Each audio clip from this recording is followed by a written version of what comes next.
Aurten haurreskuntzako sarrerak horrela egingo ditugu. Mesedez eskatuko dizuegu zuen seme-alabak ekartzerakoan distantziak mantentzeko. Sarrera banan-banan egingo dugu eta eskolako profesionalak izango ditugu temperatura neurtzen, baita gel hidroalkoholikoa banatzen.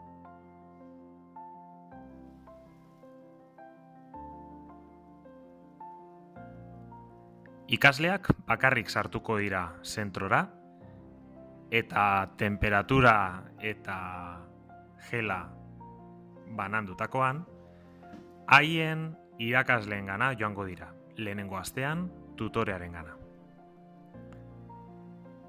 Bertan distantziak mantenduta aurrera egingo dute, klasean sartu arte.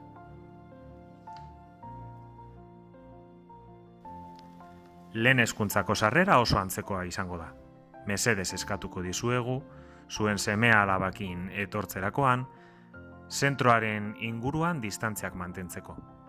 Zirkularran aipatutako moduan, umeak klaseka sartuko dira txandakatuta.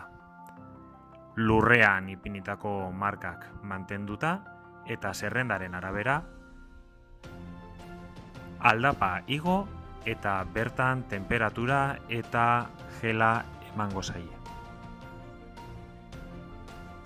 Kontrol hori pasatu ostean, distantzia mantenduta, lurrean markatutako ibilbidea jarraituko dute, haien tutorearekin biltzeko.